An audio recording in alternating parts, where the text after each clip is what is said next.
boye kala na bomwana ba bisaki bon que soki a comité 5 ans et que ba sali opération T à côté kala aveugle pour la vie. 3 ans. Bazuye na 2 semaines. Oui. Azo kola na anomalie wana aujourd'hui aza na 3 ans. 3 ans. Mais médecin a lobi na bisoti 5 ans à côté kala bongo. Oui. Il y a la raison pour laquelle il faut faire voyager pour un problème wana ba kende ko sala opération na voilà selon diagnostic il y a ba médecin oui bango bazana ba équipement oyo ba ko sala musala wana. Donc cagnotte eza lancé, SOS ezo continue parce que jusque là l'enfant n'est toujours pas parti.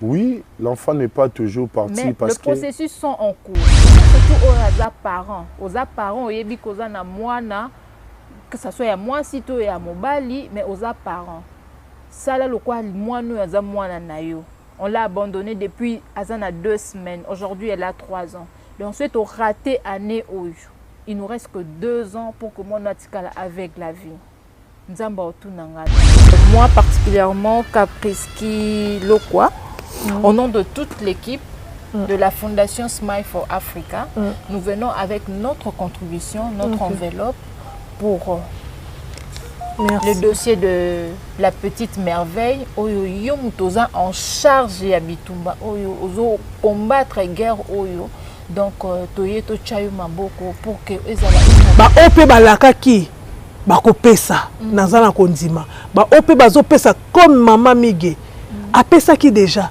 mais azo tinda lisusu azo bakisa lisusu donc c'est pas donc ezali kamumoko.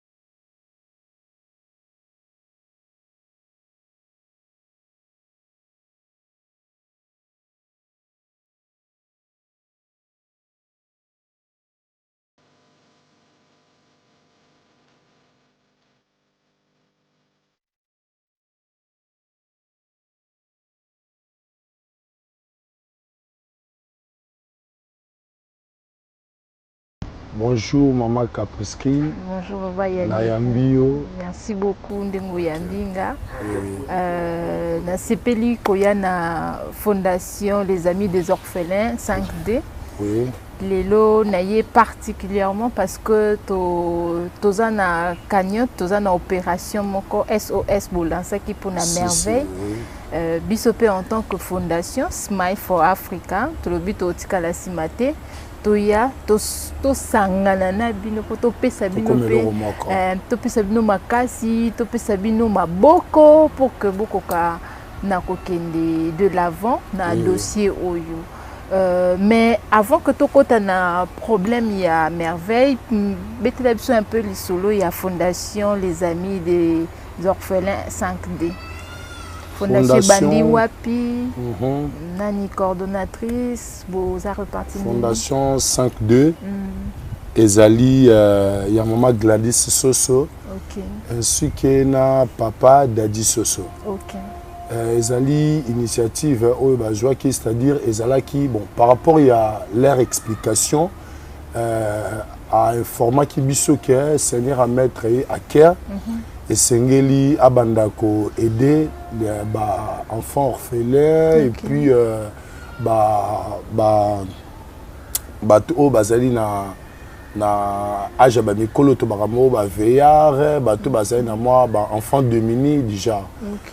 Et puis, tant que nous avons Kinshasa, à contacter Bisso, Balé Kinaye, to travailler ensemble de manière équerre, to kokisa vision nae quoi.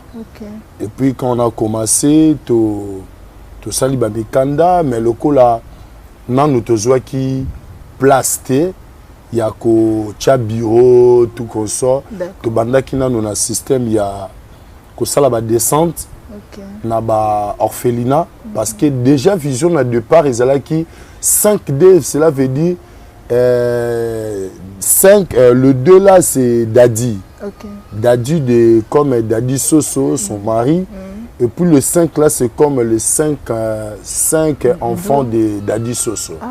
Donc oui, ils ont inspiré wana tant ou bazoyaka souvent na Kinshasa parce que bon bazala na poto. À chaque fois bayaka ko aider ba orphelin, il y a plusieurs orphelinats. Parce que bango na besoin qui plasté. Et puis ceux qui toke kotoyo to aider bango biloko bilamba tout consort bazako salango quotidiennement. Et puis un jour ezalaki mokolo ya anniversaire naye comme d'habitude karande na yaka. Aye poto kende ko sala anniversaire na ya lobi non ngala ko fêter na ngai na ba orphelin na orphelinat moko na limete première riz orphelinat kombo ezali kombo échappenga mo mokie dites-nous vision ya fondation des amis des orphelins vision par rapport à la fondation les amis des orphelins ezali ya kosunga bana bitike vision na biso ezali ya kosunga bana bitike donc cela veut dire que esika no surtout etike azali ezala même azali na kati ya fondation na biso te nous allons venir vers l'orphelinat ou bien partout organisme quelconque si vous avez des problèmes biso tokoya pona ko cha lisungi na biso c'est-à-dire tozali na mungongo pe tokoki ko belela na bato mosusu ya côté na bino ndenge yo pe lelo oye ko sala na kati ya 5D cela veut dire que moni 5D azui charge moko boye et puis obi non il faut ngape na che maboko parce que babaka loboko moko e mosapi moko e sokolaka elongité donc itango to sangani. Alors, to chuter justement, dengue problème oyo et tindi que bisopeto ya lelo. Justement, nous voulons comprendre un peu histoire il y a merveille, beaucoup de merveille dengue nini et qu'est-ce qui s'est fait jusqu'aujourd'hui. Bo sombi likambango, maman Gladys azola la nango na coussin, azola mukanango. Qu'est-ce qui se passe au fait? Je dirais que premièrement, eza nzambe kaka.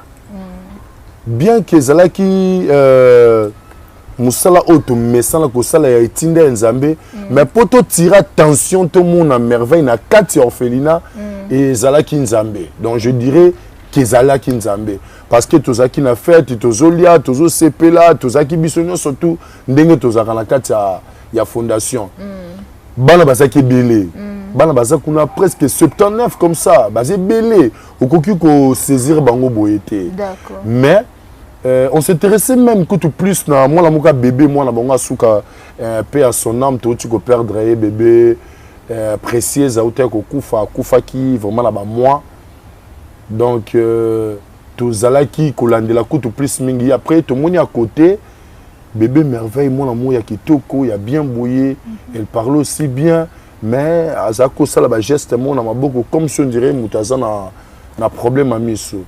Et tant total lié to moni oui réellement azaki na bablo comme la miso. To meki ko tout na maman Chantal oyazali maman oyo a gardaka bango na kati ya orphelinat. Nde a komi ko relater biso histoire na ye. Au moni sika tozo ki choc. Ya kotala mwana moko boye ba lokota kiye. Ba boakela bango merveille azalaki na 2 semaines. Et maman on a continué beaucoup la merveille mais merveille depuis baloko taillé azalaka na maladie wana ya cataracte oyo zokoma aigu basali saka ba examen moko boye sonde ba relata ki biso ba sesa merveille ba examen moko boye kala na bomwana ba bisaki bon que soki a commis 5 ans et que basali opération té à côté kala aveugle pour la vie. Et tout chaque biso en tout cas to linga kité to tikala lokola bato ba betango kara lokola pe ezali etinda na biso donc ezali kana biso nous sommes les amis des orphelins donc il faut te prouver amitié na biso amour na biso to lisungi na biso epai ya bana. Maman Gladys c'est vraiment alingaki kotika la baba te na likambango alobi non non non non muya vraiment image o sengeli to so yango to lancer yango comme budget ya ko traiter mwana oyo selon maman Chantal ninga relater biso na hôpital somme o basenga ki bango ezaki somme moko ya makasi. Donc bango mo basala déjà un pas vers le médecin tant ba bandi comme la mwana zokola na malformation wana na miso. Selon la vérité à maman lobby, il y avait des gens au baleka ki liboso ba s'intéressa ki nango pe ba salaki ba bokasi na bango mais ba koma ki na moment mo be ba katanaki. Alors les examens au basala qui avant ba réponse nango yango ne maman Chantal a présenté ki biso. On a vu que date ça vraiment il y a musika mingi na sima. D'accord. Donc c'est ça. Et la petite a un âge nini? La petite a totalisé bientôt là 3 ans. 3 ans. Bazuye na 2 semaines. Oui oui. Azo kola na anomalie wana aujourd'hui aza na 3 ans. Na 3 ans. Mais médecin a lobi na psoti 5 ans. À côté la bongo, oui voilà. Oui, mais na komona ye déjà ndingo yo mona ye ozata ya ofana na merveille. Est-ce que azata na moi vision moke azomona azoye ba que maman ou papa? Oui. En tout cas merveille azana no esengonanga o na lobaka parce que na tala moi la mo baza problème a misu ma a maîtriser kombonanga. Donc cela veut dire que to créer na déjà moi bolingo moko boye. Sur moninga be fabenga na kombo nanga. Donc azana vision ya moke vision wana ezo kende na ko diminuer petit à petit. Plus cataracte ezo. Oui, plus cataracte ezo vimba parce que so tali lisunem so tu verras que tant azaki mona moke zaki mokie selon ba photo mais tant azo kolozo mon on dirait posongo wana ezo mata petit à petit. Yango wana nde pesaki biso pe passer au salon le plus vite possible de manière et atika la bongo te. D'accord. Donc amona ka moke il y a ko forcer à pousser mukanda pembeni na ye. Donc vision de près. Oui, vision de près. Okay. Amona ka moke mais ezali pasi kaka kota la mwana na distance azoka parce que problème à misu et affectant même minu na ye. OK. Azana minu te à liboso tant que tu ni médecin le bin non eza relié na misu. Marche na ya makolo eza un peu on dirait azo boîtier pourquoi parce que tellement qu'azo mona bien te ba pa na épée. Oui voilà ezo chez moi donc ba biso après et ba examen na ye ako retrouver na ye minu na ye kozonga ba marche na ye kozala bien donc il y a wana toujours lutter toujours pour ça. Et selon ba dege beaucoup na ba diagnostic et pas ba différents médecins il y a hôpital de la place donc là il faut quand même qu'on se le dise en tout cas ba mema qui merveille na ba hôpitaux moko oyo hors du commun. C'est-à-dire ils ba hôpital ba hôpitaux ya Bikok ya ba Manzanza te. Ils ont hôpitaux bien structurés où ils ont vraiment des normes internationales. Donc, qui est, j'étais le nom des hôpitaux en question.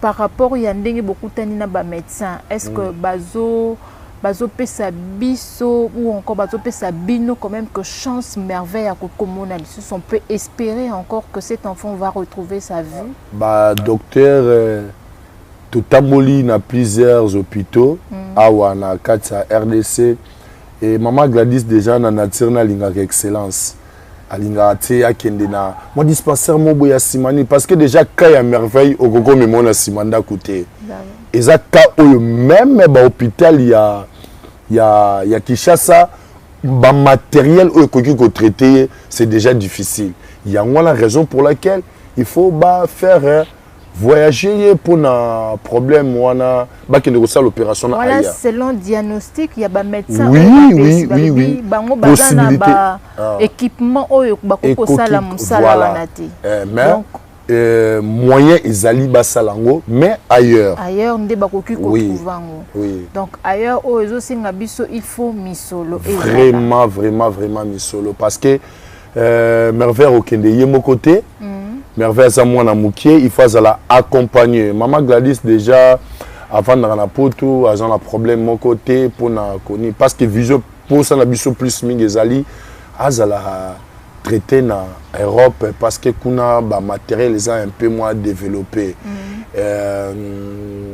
à cause de la compagnie na bandeko ya fondation donc c'est-à-dire moko ya kati ya orphelinat oyo azali lokola maman ya merveille amemaka ye azalaka na ye souvent parce que na orphelinat kuna ba oyo ya mikolo bango nde basokipaka na ba oyo ya mikie donc bakabula bana malade moko ayebi ko fonctionnement ya merveille ya mesana na ye pour moi nazala pe à l'aise oui, voilà c'est ça je comprends et dans tout ça là médecin azo assurer biso parce que le chapa qui na question na médecin azo assurer biso que ceux qui basali opération wana cette fille va retrouver sa vie. Donc, dans 5 ans, selon le diagnostic, na bango que aortique à l'aveugle.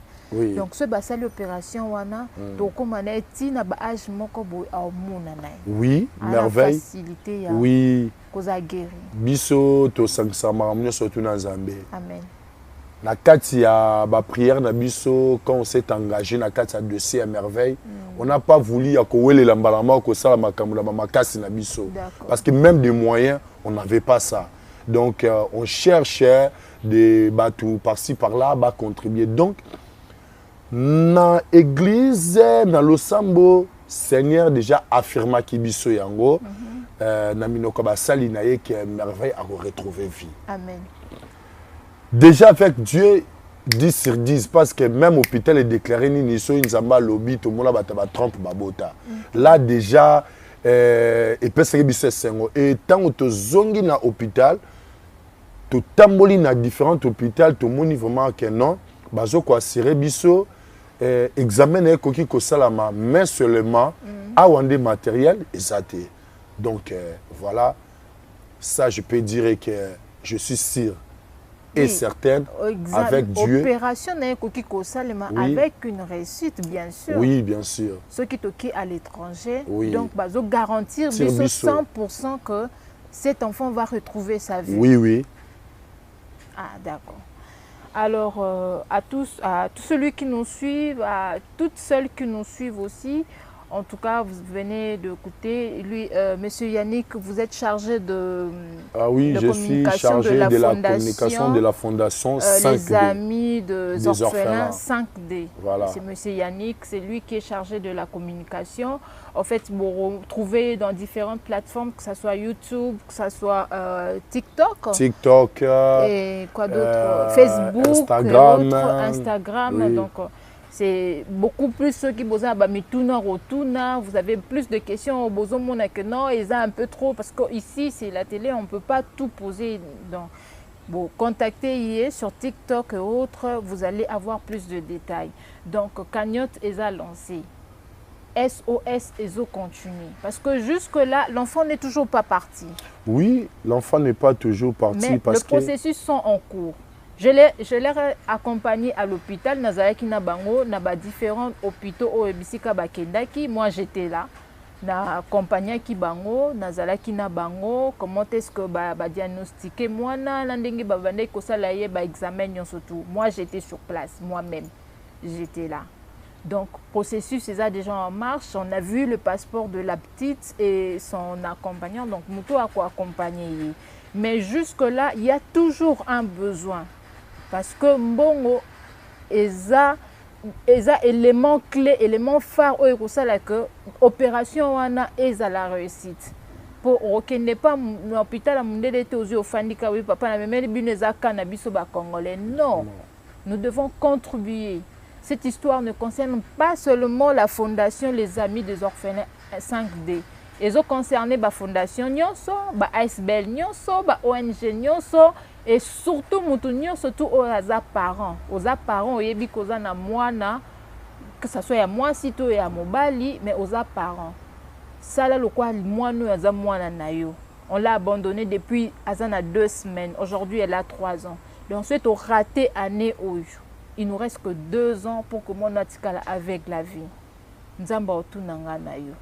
Alors, sans plus tarder, nous allons parler avec la coordonnatrice. Là, oui. Nous avons déjà parlé avec le communicateur. Nous allons parler avec la coordonnatrice, Maman Gladys. Soso, elle-même, elle est là. Oui. Nous, la fondation Smile for Africa, Toye, nous aussi, nous allons donner notre part, bien sûr. Nous allons contribuer comme vous.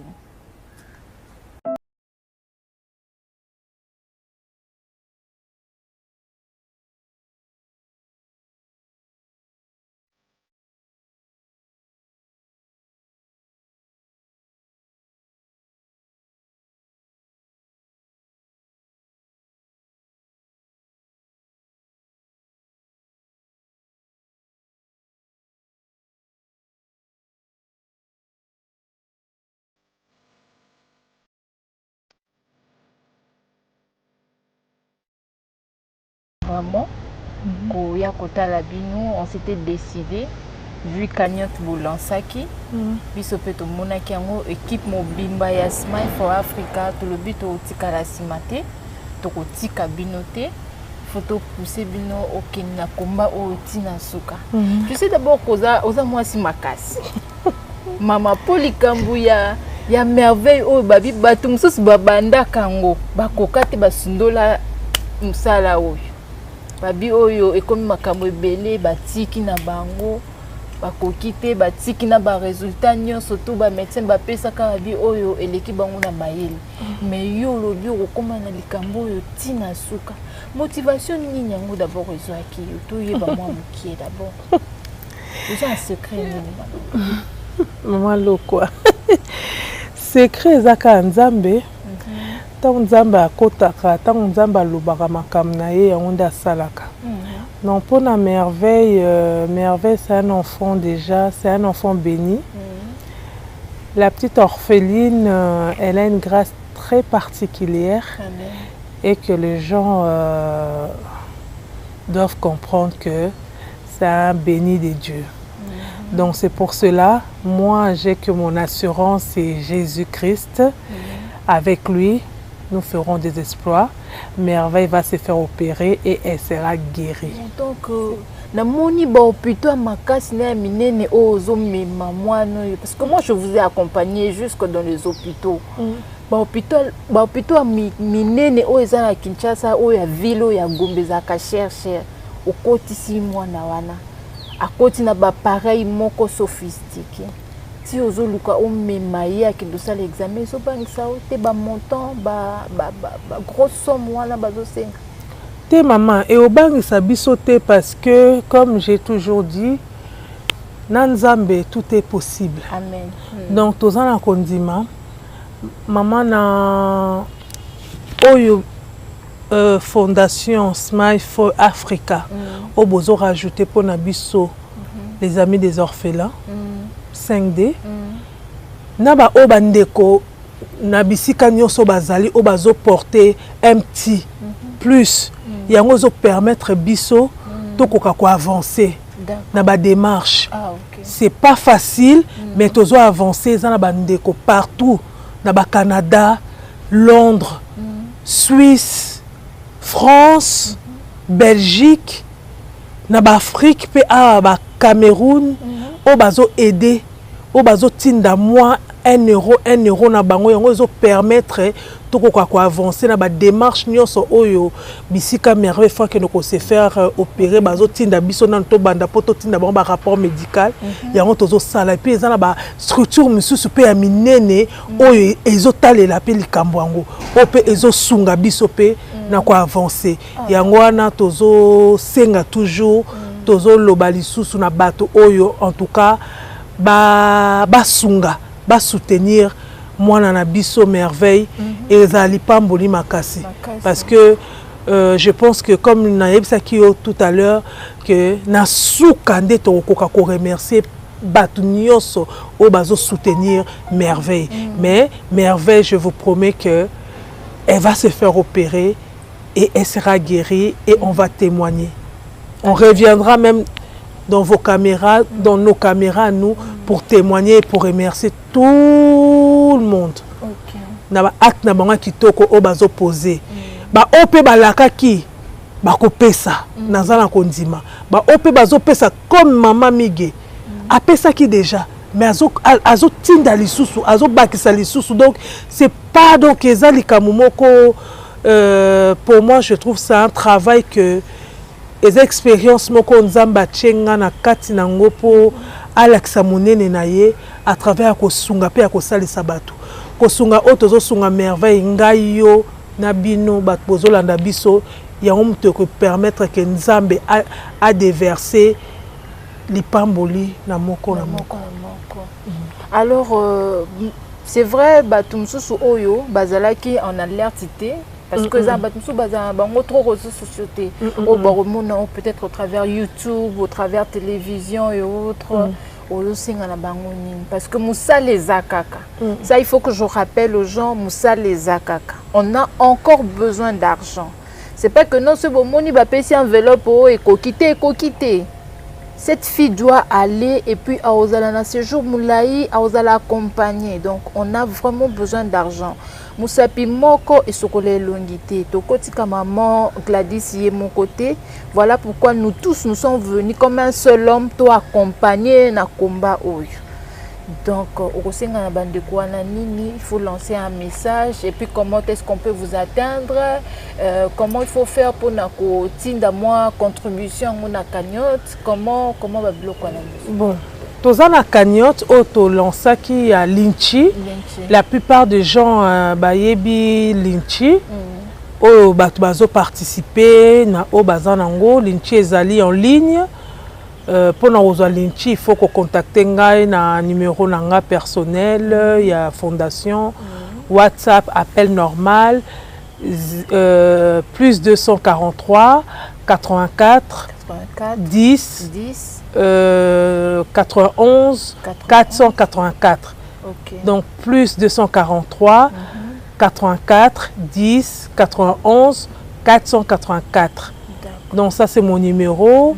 Et dans mon numéro, il y a M-Pesa aussi. Et non, Orange Money. Dans mon numéro. Et puis, Batumusu Sundet Salibana Bazo Sala via Western Union. Et puis, Batumusu Bazo Benganga individuellement. Nazo Kutana Bango. Bazo remettre contribution à Bango. Donc, en espèces. Okay. Là, je suis à Kinshasa. On a mboka misusu pe so ba benginga nazo diriger bango pa bandeko oyo bakotinda comme toza Natacha presse na biso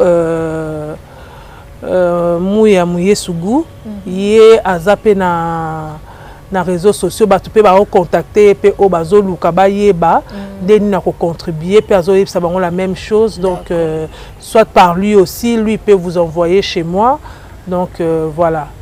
C'est ce que je pourrais dire de ce côté-là pour atteindre Bisso. Pour Western Union, les gens vont te contacter par ton numéro, au titre d'identité. Voilà, l'identité du secrétaire de la fondation. Comme ça, Batindi au travers Western Ria, Monogramme, oui. Pour la cagnotte, il y a Linchi. Je peux toujours envoyer le lien où je peux vous envoyer. Vous allez le partager aussi. Ou moi-même sur via mon WhatsApp aussi. Il y a le lien. Il y a le lien. Et votre numéro est opérationnel 5 sur 5. Nakoyama. Et zappé na Orange Money. Oui.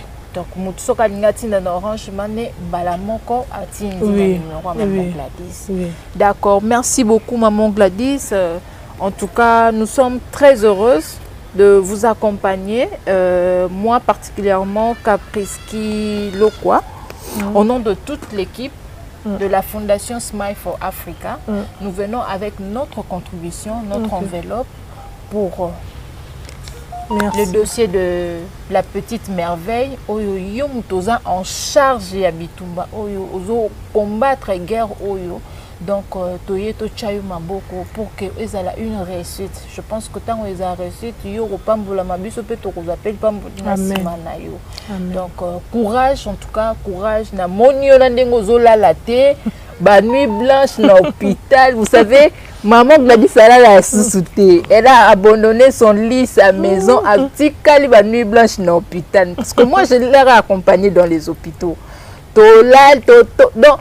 Les caboyos, médecin lobi boké, médecin bozongi boyo, rendez-vous il y a 14h boyeti, 20h bolongo hôpital. Donc c'est vraiment une combattante bo sungaye, bo chaye maboko, oyo monique aux attentes sur $1 au PSAT, mais pris au moins pour cette femme. Parce que c'est une lourde mission. Et ça vraiment taka batumsu ba banda kango mais batiki na bango bakokite mais yesko alobi nga na okena musaloti na suka. Et moi je peux vous assurer que nga mona moni ba diagnostic ndenge biminde ba médecin ba pesi biso ba résultat mususu et kala mingi te, on peut vous assurer que moi nazokende. Mais vous continuez que contribuer. Tinda Orange Money numéro eza affiché wana na bande de l'écran. Benga boko solo la na ye moko na secrétaire pe azali pona bato bakolinga kotinda via Western Union ou encore MoneyGram et autres nani botinda ba contribution na bino poto sunga mama na biso, enfin que mwana oyo o aza orpheline aza na baboti te biso to koma le roi biso nde baboti na ye to longa likambo oyo. Maman Gladys, tu as quelque chose à ajouter? Oui, franchement, je tenais à vous remercier, Maman Lokwa et Maman Miguel, Fondation Smile for Africa.